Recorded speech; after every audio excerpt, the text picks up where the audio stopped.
Hey guys, welcome back. This is Nayla's second training update, and if you missed the first one, I'll put a link to that video above in case you want to check that out. Nayla is a young Colt mare who was sent to us for training, but she's very feely, worried, and untrusting of humans. So we're going to be doing a small training series with this mare and walking you guys through the process to get her started under saddle. So in our last video, we worked on the very basics of groundwork with this horse. Just trying to build some rapport with her, trying to build some trust, and trying to get from 0 to 1 pretty much. And I felt like we accomplished that in our last session. So in this video, we're going to continue to build off those exercises and just try to make them a little bit more solid and establish some more clear communication with this horse.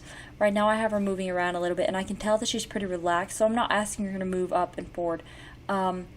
Here she goes to lay down, and go ahead and let her do that, because with a horse that's this fearful, it's actually a big sign of release and trust for them to lay down near you. And you can see how she kind of jumped up with a start right there.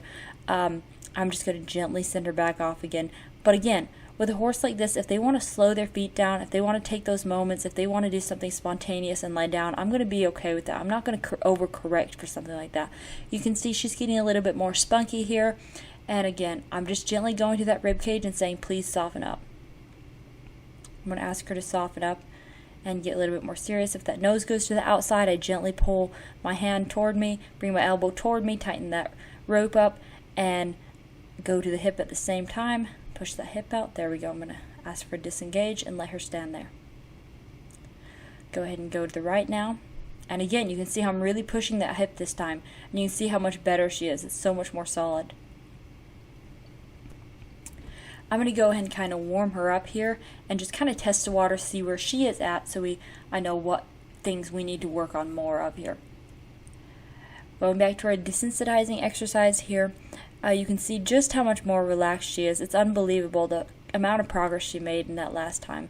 I'm going to go ahead and peg her here, go to the right side, and I'm speeding this up for the sake of the video so you guys don't have to see the 5-10 minutes that I spend doing this desensitizing exercises, just kind of spending time getting this horse to just really mentally relax here. But this is an exercise that you will have to spend quite a bit of time doing. We're going to go ahead and work on the backup now. And I used to kind of work on like a 4-phase backup where you wiggle the rope more and more aggressive until you finally give it a pop and ask the horse to back up. But I found that actually that gives the horse more anxiety than anything. So now with my colts, I tend to start right up next to the halter where they have that basic understanding of moving off of pressure. And I like to build really basic steps off of that. So after my horse has a clear understanding of how to move the feet back when I apply pressure to the halter here, again, I gently pick up on that rope, and if that horse doesn't move back, I'm going to take that stick and tap the chest there and ask her to move her feet back. A very important thing to remember is that if your horse is not backing up, the problem is in the feet, not in the face. I see a lot of people go to the face harder, they'll pull on the horse harder, try to push it backwards, or they'll wiggle that rope and start snatching the horse in the face. If you're having a problem with that horse not backing up, gently take that stick and teach the horse to yield off of pressure and back up with that stick. Teach the horse to move his feet. The answer is always in the feet. Now we're going to move on to the next phase of this exercise, and I'm going to use energy through my rope to ask this horse to back up. And you can see she responded there pretty well, but if she doesn't, then I'm going to gently raise that stick up and tap her on the chest and make the connection back to the feet again. Don't go to the face harder. Go to the feet. There we go. She responded pretty nicely with that. I'm going to let her soak that in just a moment and rub her down. Now you want to be sure when working on this that you give your horse enough time to respond, but not so much that he has the time to fall asleep. And then when you get aggressive with him and you have to apply more pressure to that rope, he startles and wakes up and then blames you for it. I see a lot of horses get anxiety with the Clinton Anderson or Pirelli type of backup, so I try to avoid that.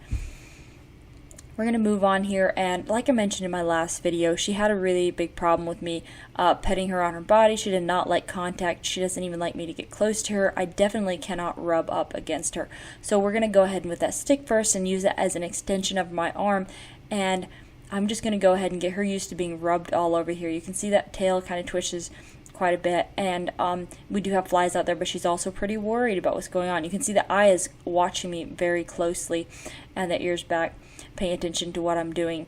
There's small flinches here and there. Her body's pretty tight. She's pretty comfortable with me, a lot better than last time, but not as comfortable as I'd like her to be. I would not want to go back there and rub her all over with my hand just yet. So we're going to continue to do this until she trusts me with the stick. As I mentioned before, with all these exercises, I spend hours doing them with each colt. This video only shows a few minutes of each exercise so you guys can kind of get the point, and then we can move on. I don't want to include hours and hours of just me kind of rubbing a horse down. But it's important to be very thorough with these exercises so you can make sure to put your horse in the most safe situation possible. We want him to be very relaxed and confident. That is the whole point of these exercises. So now I'm going to work toward getting this horse comfortable with the stick and string around her back legs in preparation for me being able to pick up those feet, because picking up the feet is one of the things that I do want to cover before I saddle or ride this mare. You can see how worried she got there just with that string wrapping around her back legs. There's no way you'd want to put yourself in the position to pick up those feet or get near those back legs right now with as worried as she is just about something that small. So I'm going to continue to do this until she relaxes. It doesn't have to happen today. She doesn't have to pick up her back feet today. But again, it's one of those building blocks we're going to continue to work on every single day until she's 100% confident and relaxed with what I'm doing. Now we're going to go ahead and go back to our lunging exercises, and I like to kind of switch my exercises up a little bit because I feel like it keeps the horses a little bit more mentally engaged. I don't want to jump around so much that it makes them worry, but I don't want to work on something so much that they just give up on me because they feel like they can't make me happy. I let her go ahead and stop there because you could see how soft she was, not only physically, but mentally. I'm going to gently send her off again here, and you can see just how much deeper that inside hind foot is driving up underneath the horse than it was last time. This is a huge improvement, and I'm pretty happy with it. She's staying very soft and quiet, and I want to emphasize again that this exercise can take hours in order to achieve this kind of softness. So be very patient with yourself, be very patient with your horse, and take the time that it takes. Because if you get your horse wound up, worried horses do not learn. They cannot absorb information like a relaxed horse does. So try to keep your horse as mentally relaxed as possible. I keep reiterating that, but it is so important. So we're going to go ahead and introduce the flag here. I'm going to go ahead and let her sniff this first before rubbing it on her body. And some horses are going to be a lot more reactive. Some horses are going to be less reactive. Right now, she's the kind of horse that's a little bit stoic. She stays in place. You can see her flinch there, but she's not bolting off. She's still pretty worried about it. That head is up. Those eyes are watching it constantly. And being in the moment, I can tell you that if I had snatched this flag or like popped it around or used too much energy, she would have been out of there. But because we've been building her trust with the stick and string, with the popping sound of that on the ground and things like that, the noise and the pressure that we've been applying already, she is pretty well prepared to handle this. And I like to introduce the flag before the tarp because it's just one more step that allows that horse to be mentally prepared for what's coming next. And I really like my horses to be as mentally prepared as possible. I like them to know that they can trust me.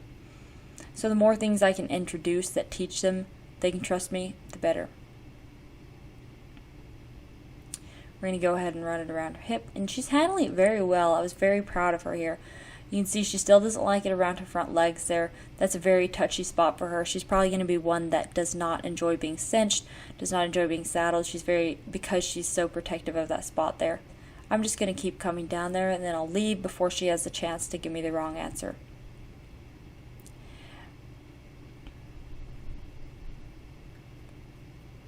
There we go. We're going to go back here and start rubbing her again. I'm going to go back to that touchy spot, rub her just a little bit, just stretch that comfort zone, and then go back into her comfort zone. We want to build her capacity, but we don't want to break it. I see a lot of people who put too much, and I've done this in the past. A lot of these things I talk about is because I've made the same mistakes in the past. You'll think, oh, we can handle it. So you put more and more and more pressure on him, and then suddenly he's like, I cannot handle this anymore, and then he breaks.